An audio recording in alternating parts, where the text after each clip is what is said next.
at the club in the early 80s before the Castellano hit, and we put some videos out when I was at the Ravenite. Sammy's there, obviously. We knew each other. I wasn't friendly with him, never said I was to anybody.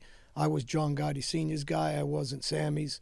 And what people don't understand is, and the best way I can put this is, President Trump had a vice president that was Mike Pence. They weren't best buddies. They didn't hang out with each other like that. They did business together, no different than Sammy and John. But John was very smart, like I told you. He knew people, he knew how to maneuver people. He didn't have Sammy at his house sleeping there like I was. He didn't have Sammy as a family member. He had Sammy as arm length. He knew he couldn't trust him. He used him, what he needed to use it for. He controlled him, obviously, because Sammy would walk around carrying his umbrella from when it was raining. So he didn't have respect for him like he did for a guy like Joe Watt, say, or Johnny Kinnick, or somebody that John liked and respected.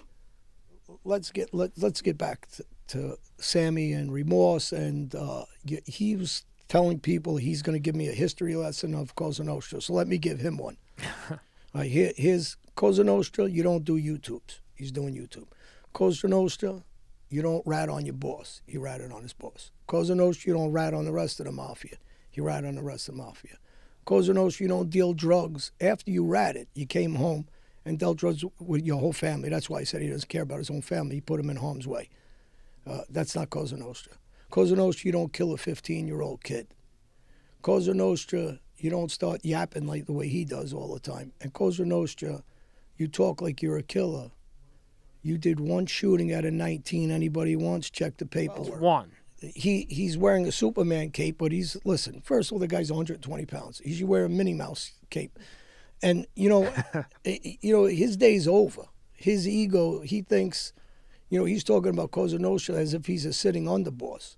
This is a guy that never been to Italy. This is a guy who can't speak one word of Italian.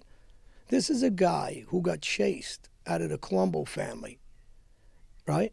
And Louis Milletti, his friend, saved his life.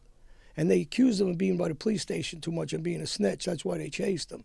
And then Louis brought him over to the Gambino family. He set up his best friend to get killed. So this is a guy that is going to give lessons to anybody about Cosa Nostra. It wasn't brought ahead by legislation. So where do they get the audacity to bring that in and forget about the Constitution that our forefathers brought into us?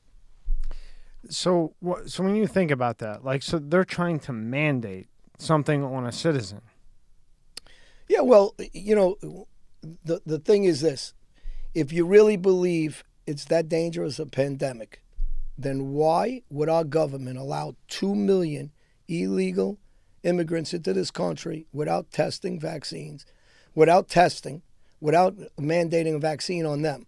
Yet our first responders, doctors, nurses, police, EMS, firemen, you're going to take their livelihood, and veterans that risked their lives and lost their lives for us, and their families are taking away their ability to feed their families and threaten them that they're going to take their livelihoods. Meanwhile, you're taking these 2 million immigrants and you want to give them money and close down our heroes of the country.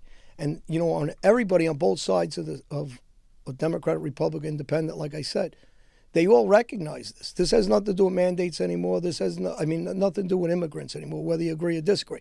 This has to do with spreading a pandemic around this country. At the same time, telling a police officer that was out on the street risking his life, oh, by the way, if you don't get this shot, you're fired. Your family's going to be on the street, and you can't collect any money.